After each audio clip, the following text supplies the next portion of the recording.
अब हमें पता चलेगा कि चार्ली कुक की हत्या कैसे हुई थी।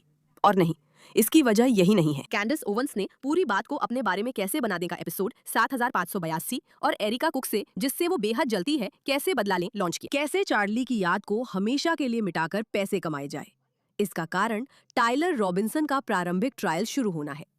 प्रारंभिक ट्रायल क्या है? ये फैसला करता है कि कोर्ट जाने के लिए पर्याप्त सबूत है या नहीं। अगर टाइलर रॉबिन्सन के खिलाफ पर्याप्त सबूत है तो शायद वही वो इंसान है जिसकी बात हो रही है, वही इंसान जिसने असल में चार्ली कुक की हत्या की थी। और इसके चलते अमेरिका को इतना ज्यादा नुकसान हुआ कि उसे समझ पाना भी मुश्किल है।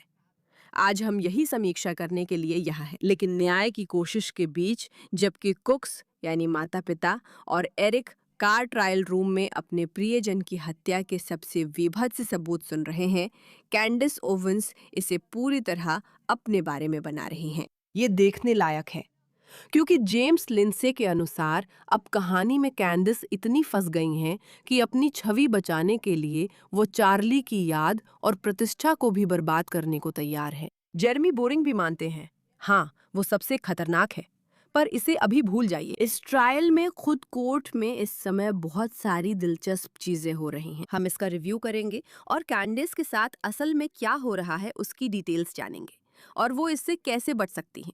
सच में ये देखने लायक घटना है। तो चलिए आज का सबसे रोमांचक जानकारी खुद कोर्ट से शुरू करते हैं। अपडेट। मेडिकल एग्जामिनर ने पुष्टि की है कि चार्ली कुक की मौत का कारण गोली लगना था। जाहिर है ये किसी के लिए भी हैरानी की बात नहीं है जिसके पास थोड़ी भी समझ है। हालांकि कैंडिस ओवंस के कट्टर समर्थक टाइलर रॉबिन्सन की प्रारंभिक सुनवाई से आ रही जानकारी से हैरान है। न कोई फटा माइक्रोफोन, न लूनी ट्यून्स जैसी चीज। फिर ये लोग इतने परेशान क्यों हैं? क्योंकि कैंडीज पिछले 6 महीने या 1 साल से इस पूरी बात को अपने बारे में बना रही हैं, जिसमें पागलपन भरी कहानियां, झूठे आरोप और लगातार झूठ गढ़ रही हैं। अब असली सुनवाई होगी, जिसमें असली सबूत पेश होंगे। वो अपनी पूरी ताकत लगा रही हैं, हर संभव कोशिश कर रही हैं कि लोग पेश किए जा रहे सबूतों को भूल जाएं और बस उसकी बात सुनें। यही वजह है कि पिछले कुछ दिनों से टर्निंग पॉइंट पर वो इतना भड़क रही हैं। यूएसए, एंड्रयू कुवेट, और वो कुछ बेहद घिनौनी बातें पोस्ट कर रहे हैं जिनके बारे में हम अभी बात करेंगे। लेकिन पहले चलिए खुद मेडिकल एग्जामिनर की बात सुनते हैं। एग्जिबिट 11 स्वीकार किया जाता है। मिस्टर सर्जियो, ये पूरा है। मैं आपसे कहूँगा कि आप एग्जिबिट 11 के पहले पेज को देखें। क्या आप देख रहे हैं? जी हाँ, तो चलिए। मुझे आपको फिर से पूछने दीजिए और आप इसे देख सकते हैं। हाँ, और क्या आप बता सकते हैं कि डॉक्टर ने मृत्यु का तरीका क्या बताया है? हाँ, मैंने गलत कहा था। इसमें लिखा है हत्या, और फिर मृत्यु का तात्कालिक कारण गर्दन में गोली लगने का घाव। और कुछ नहीं जज साहब। ठीक है, इस समय मुझे लगता है कि 15 मिनट का ब्रेक लेना अच्छा रहेगा। ठीक है, तो आपके पास है। मेडिकल एग्जामिनर कह रहे हैं, मान रहे हैं कि ये गर्दन में गोली लगने की वजह से हुआ था। और फिर से बेशक कैंडीज ने वो सारी वजहें दिनाई हैं कि क्यों उन्हें लगता है कि ऐसा नहीं हुआ। उन्होंने फॉलोअर्स को बेकार की खोज में लगा दिया कि वे सबूत ढूंढें कि शायद एरिका और टर्निंग पॉइंट यूएसए इसमें शामिल थे। लेकिन फिर से वो सबको दूर रखने की कोशिश कर रही है, सबका ध्यान कहीं और लगाने की कोशिश कर रही है, इस बात पर कि वो ये साबित कर सके कि एंड्रयू कॉलिवेट, जो जैसा कि आप लोग जानते हैं चार्ली कुक के सबसे अच्छे दोस्तों में से एक हैं और टर्निंग पॉइंट यूएसए में बहुत ऊंचे पद पर है, वो सच में इसके लिए तैयार है। वो लोगों का ध्यान ड्रामा पर इसलिए लगा रही है ताकि वे जो सबूत पेश किए जाने वाले हैं उन पर ध्यान ना दे, क्योंकि कैंडीज की सबसे बड़ी दुश्मन सबूत है। उसे सबूत बिल्कुल पसंद नहीं है, वो कभी इसका इस्तेमाल नहीं करती, उसे इसकी कद्र नहीं है, वो इसका सम्मान नहीं करती। लेकिन फिर भी हम जानते हैं कि कैंडीज ओवंस झूठ बोलती है, वो बस झूठ बोलती है, वो झूठ बोलती है, वो झूठ बोलती है, और उसे झूठ बोलने में कोई दिक्कत नहीं है। और शायद आप एक वीडियो देखेंगे जिसमें दिखाया गया है कि वो कितनी बेशर्मी और बिना किसी डर के झूठ बोलती है। लेकिन कैंडीज को समझने के लिए आपको एक पल के लिए ये कथन सुनना चाहिए। ब्लेक नेफ का कथन है, जैसा चार्ली ने कहा था, कैंडिस को समझना आसान है अगर आप जान लें कि उसे सिर्फ पैसे की परवाह है। कैंडिस ये साबित करने की कोशिश कर रही है कि वो चार्ली कुक की सबसे अच्छी दोस्त है और वही लड़ाई कर रही है। उसने कल एक पोस्ट लिखी जिसमें शायद 2018 की एक पुरानी तस्वीर है। एक और लड़ाई, चार्ली। इन राक्षसों से मुझे डर नहीं लगता, हम जीतेंगे। वो अब ऐसा दिखा रही है जैसे वो चार्ली को न्याय दिलाने की लड़ाई में सबसे आगे है ना? दिन के अंत में इस औरत की सारी लड़ाई सिर्फ एरिका कुक को पूरी तरह बर्बाद करने के लिए है। अब याद दिला दूं कि कुछ ही दिन पहले उसने शॉन रायन के साथ एक बेहद चर्चित इंटरव्यू किया था और ये वही बातें थी जो वो कह रही थी। तुम सोचती हो तुम सोचती हो कि तुम्हें पता है मैंने उसके साथ 4 घंटे बात की थी और उसके बारे में किसी भी साजिशी थ्योरी की पड़ताल करने में मैं हिचक रही थी। मैंने ऐसा करने में समय लिया क्योंकि सबसे पहली बात वो चार्ली के बच्चों की माँ है। यही सबसे पहली और सबसे ज़रूरी बात है। दूसरी बात, इसके लिए मुझे शोक के दूसरे चरण से गुजरना पड़ा। चलो इसे डबल स्पीड पर देखते हैं, क्योंकि हम में से कोई भी सच में कैंडस की बात सुनने की जहमत नहीं उठाना चाहता, क्योंकि वो बहुत घटिया औरत है और मैं उसकी बातें सुनने के लिए तैयार नहीं थी। मुझे चार्ली की मौत को सहना बहुत मुश्किल लगा था और अब भी लगता है। लेकिन जिस इंसान से चार्ली अपने प्यार की चाहत के बारे में इतनी बातें करता था, उसी के तौर पर जब मुझे थोड़ा वक्त लेना पड़ा और वायोमिंग जाकर खुद को संभालना पड़ा, तो मैंने हमारी सारी बातें फिर से पढ़ी और इस तरह मैंने सब कुछ फिर से जी लिया। और क्योंकि आप जानते हैं मैं इनकार के दौर में थी, मैं सच में उस दौर में थी जहां मुझे उम्मीद थी और मैंने समझौता करने की कोशिश की। मैंने गुस्से का दौर भी देखा, मैंने इनकार के बहुत आक्रामक दौर से गुजरी और मुझे लगता है कि मेरे पति समझ रहे थे कि मुझे उस वक्त कहीं दूर जाने की ज़रूरत है, क्योंकि मैं खुद से कहने की कोशिश कर रही थी जैसे कि नहीं, शायद वो सच में जिंदा है। आप जानते हैं, शायद उन्होंने उसे गवाह सुरक्षा में रखा है। यही वो समझौता करने की कोशिश थी और फिर वो इनकार भी जो मेरे सामने था। और जब मैं वहाँ पहुंची तो मैं उसकी ज़िंदगी में उसके आने से पहले के संदेश पढ़ रही थी और चार्ली सच में प्यार चाहता था, है ना? बस वही था। वो लगभग कविता लिख रहा था कि प्यार इंसानों को पहाड़ हिलाने पर मजबूर कर देता है। इसीलिए उसे खोना और सोचना कि जिसे वो सबसे चाहता था वो उसे नहीं मिला, मुझे अंदर तक तोड़ दिया। इसने मुझे अंदर तक तोड़ दिया और इसलिए, लेकिन मैं अब इसे और नकार नहीं सकती थी। मैं इसे नकार नहीं सकती थी। ये सिर्फ एक एहसास से भी आगे था, ये सिर्फ उसके अजीब होने से भी आगे था, ये सिर्फ उसके ऑफिस में होने से भी आगे था। और फिर मुझे जूम कॉल्स में मेरा मानना था कि वो भी मेरी तरह शो बना रही थी और मेरा ये भी मानना था, मुझे नहीं पता था कि वो अगले ही हफ्ते ऑफिस में थी। जैसे ही वो वापस आई वो सीधे ऑफिस चली गई और वो अगले हफ्ते ऑफिस में थी। हाँ, ठीक है, आपने सुना कि वो कह रही थी कि वो मुझसे इस बारे में बात करता था कि उसे हमेशा प्यार की जरूरत रहती थी और ये मेरे लिए दिल तोड़ने वाला था कि उन्हें कभी प्यार नहीं मिला। एरिका को नीचा दिखाते हुए कह रही हैं कि नहीं, उसे कभी उसके साथ सच्चा प्यार नहीं मिला और फिर ये दावा करते हुए कि अगर वो सच में उससे प्यार करती तो वो भी ऐसे ही शोक मना रही होती जैसे मैं मना रही हूँ, क्योंकि असली में तो मैंने ही एरिक से प्यार किया था, मैंने चार्ली से प्यार किया था, असली में तो मैंने ही किया था। इस तथ्य के बावजूद कि बहुत ही जल्दी कैंडिस ओवेंस एपिसोड्स में आकर सारी जानकारी और विवरणों के बारे में बात कर रही थी और वो एक बहुत सफल खोजी पत्रकार बन गई। वे गहरे शोक में थी, लेकिन मुद्दा ये नहीं है। हम यहाँ टाइलर रॉबिन्सन से जुड़ी प्रारंभिक सुनवाई और नई जानकारियों पर चर्चा करने आए हैं। ठीक है, बस एक बात और, क्योंकि एक पोस्ट आई है जिसमें वे इसे साबित करने की कोशिश कर रहे हैं। कैंडिस इस समय जो कर रही हैं वो एरिका के लिए इतनी खतरनाक है कि वो सच में, वास्तव में एरिका को एक खतरनाक स्थिति में धकेल रही है। अब मेरा मतलब इससे क्या है? एनसीआरआई ने एक रिपोर्ट जारी की है जिसमें दिखाया गया है कि हर बार जब कैंडिस ये बातें कहती है या कभी-कभी जब कैंडिस ये बातें कहती है तो एरिका के खिलाफ और भी ज्यादा धमकियां सामने आती है। कैंडिस पूछती है, आप किस बारे में बात कर रहे हैं? एनसीआरआई, आपके पास जवाब देने का समय है। हम जल्द ही रिपोर्ट के विवरण में जाएंगे। लेकिन इस व्यक्ति डेटा रिपब्लिकन ने एक थ्रेड तैयार किया है जो मूल रूप से ये साबित करता है कि कैंडिस शुरू से ही एरिका पर हमला कर रही है ना? तो जांच से पहले कैंडिस ने 40 एपिसोड्स तक एरिका का बचाव किया। उन्होंने उन्हें सच में बहुत अच्छे इंसान कहा। उन्होंने कसम खाई कि उनके पति और एरिका कुक के अलावा कोई भी उन्हें चुप नहीं करा सकता। उन्होंने अपने दर्शकों से कहा कि अगर एरिका कहेंगी तो वो रुक जाएंगी। एरिका ने उनसे रुकने को कहा, कैंडिस नहीं रुकी, वो रुक नहीं सकी। जांच अब मुख्य सब्सक्रिप्शन प्रोडक्ट थी, इसलिए उसने एरिका की बात की विश्वसनीयता खत्म करने का वही एक तरीका अपनाया, उन्हें अविश्वसनीय बनाकर। तारीफ और आरोपों के बीच कोई नया सबूत नहीं आया, सिर्फ एक नई बिजनेस जरूरत बनी। ये बिजनेस जरूरत बड़ी त्रासदी बन सकती है। ये है कैंडिस और उनकी ऑडियंस, उनके शब्दों में।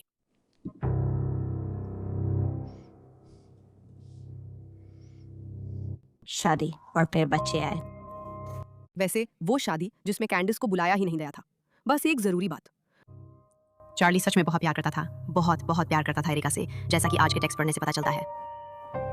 वो उससे बहुत प्यार करता था, वो अपने परिवार से भी बहुत प्यार करता था, सच में करता था। मैं वहाँ आई, वो बहुत प्यारी और अच्छी इंसान थी। मैंने कहा, चार्ली बस आगे बढ़ो। लेकिन मुझे पता है कि चार्ली एरिका के साथ बहुत खुश था और मुझे पता है कि एरिका भी थी। वो सच में उस वक्त की सबसे अहम शख्सियत थी।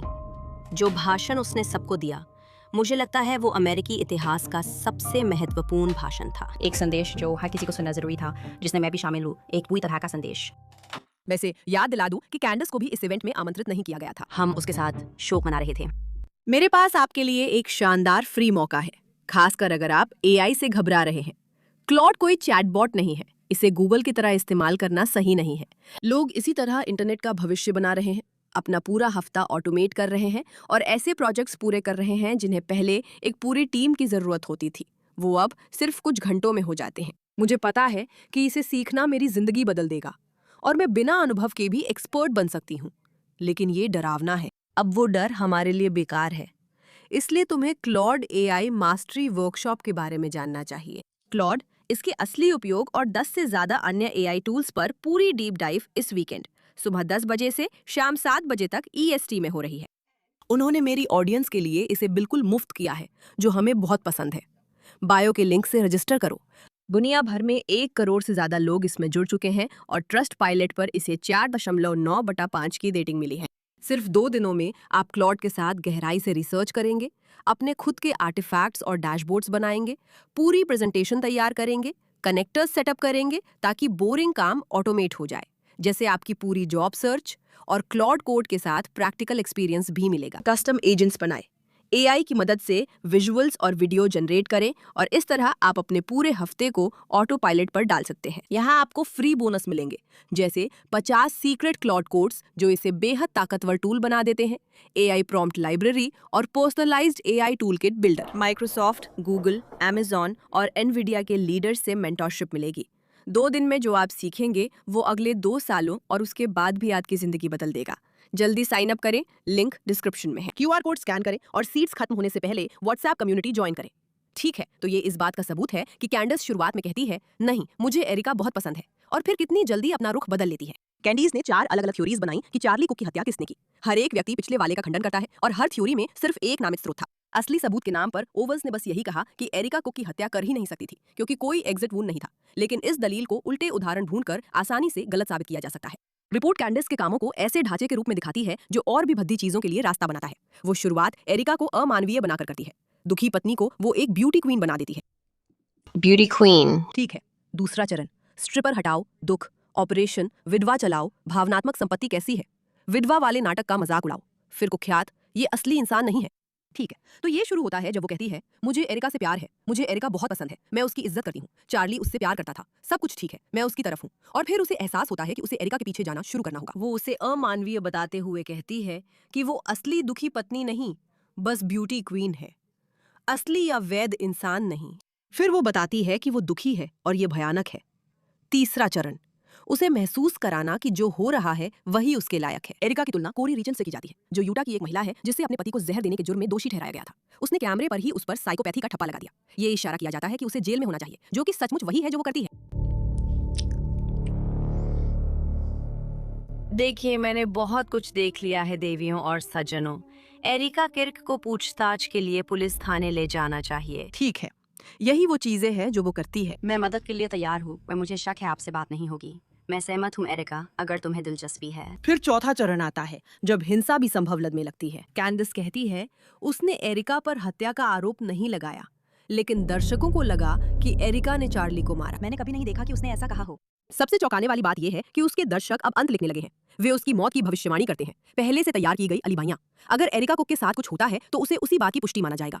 कैंडिस कहती है कि यह रिपोर्ट उसके खिलाफ साजिश के तौर पर बनाई गई है। NCRI रिपोर्ट में उसी की फुटेज है, उसी के दर्शक है। मारने की इजाजत। कैसे कैंडिस ओवेंस ने एरिका कुक को निशाना बनाकर डिजिटल असैसिनेशन कल्चर बनाई। ये बहुत दिलचस्प रिपोर्ट है और हो सकता है हम फिर चर्चा करें, लेकिन ये जरूरी संदर्भ है जब वो आगे बताती है कि वो कैसी है।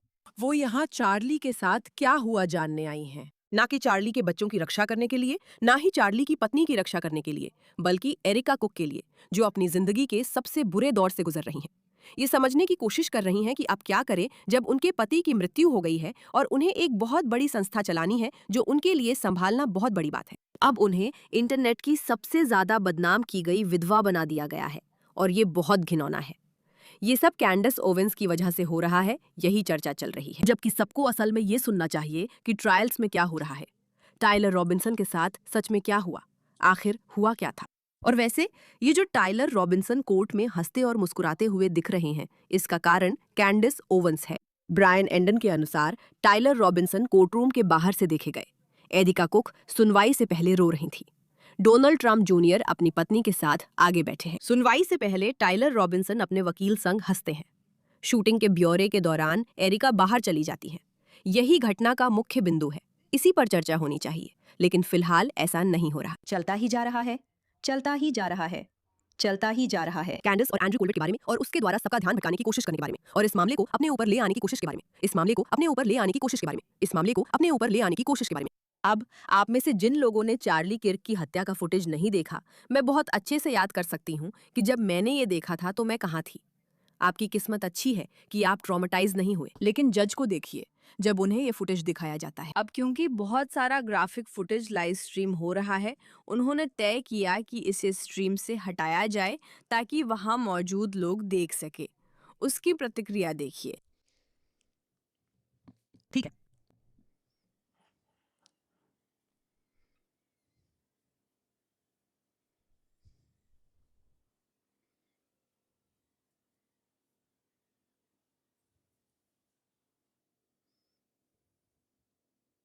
आठ चरण पूरे हो गए। यही वो सबूत है जिसे मैं देख रही थी और जिसे हम में से कई लोग भूल गए हैं। अब ये कैंडिस, चार्ली, एरिका, टिया और टर्निंग पॉइंट यूएसए की बात है।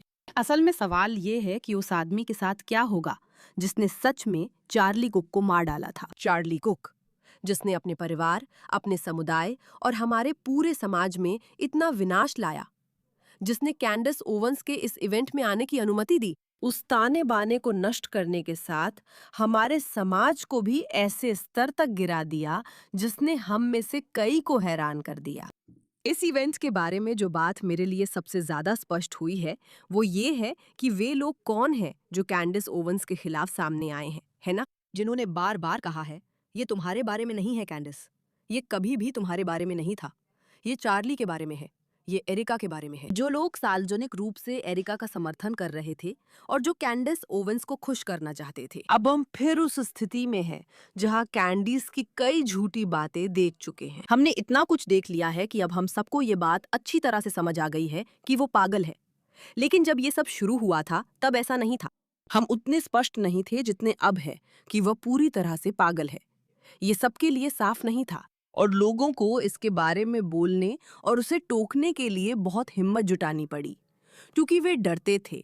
मैं से जितना समझ आता है, चार्ली भी कैंडिस को लेकर ऐसा ही सोचता था।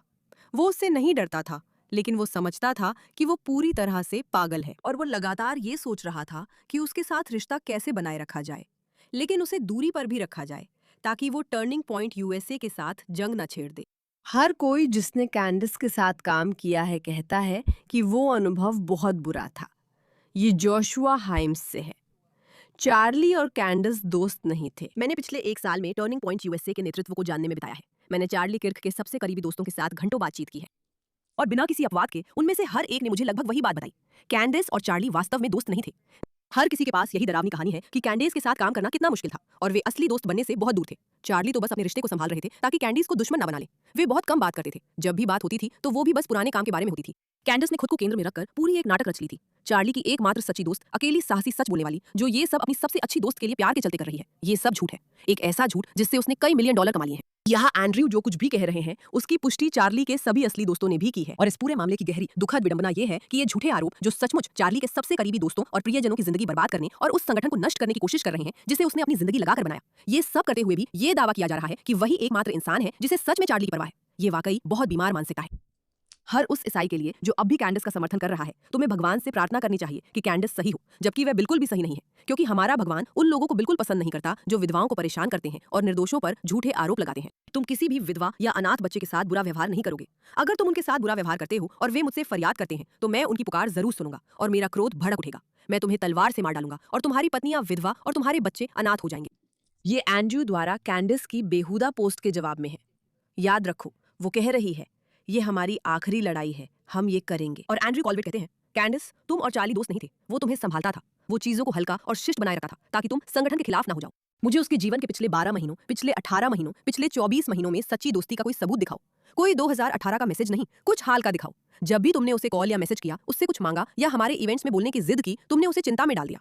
उसने मुझे या जस्टिन को तुम्हारे और जॉर्ज के साथ डील करने के लिए कहा। इसी वजह से जब तुमने फरवरी 2024 में मुझे पीआर के लिए हायर करने की कोशिश की तो मैंने अपनी समझ के खिलाफ जाकर भी मान लिया, क्योंकि चार्ली ने मुझसे कहा था कि तुम्हें अपने पास रखो और संगठन को तुमसे बचाओ। जिस पब्लिसिस्ट को मैंने हायर करने की कोशिश की थी उसने इसके लिए प्रार्थना की और उसे लगा कि भगवान ने उसे मना कर दिया है, इसलिए आखिरकार मैंने भी मना कर दिया।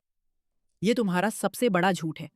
तुम उसकी दोस्त या रक्षक नहीं, यातना देने वाली हो। अब तुम उसकी पत्नी और उसके बनाए हुए संगठन को भी परेशान कर रही हो। कैंडिस, तुम धोखेबाज हो और जाहिर है इसी वजह से अब कैंडिस एंड्रयू के पीछे सबसे पागलपन भरे तरीके से पड़ी हुई है। मेगन केली अब स्थिति पलटने की कोशिश कर रही हैं, क्योंकि उन्हें समझ आ गया है कि उन्होंने गलत घोड़े पर दाव लगाया।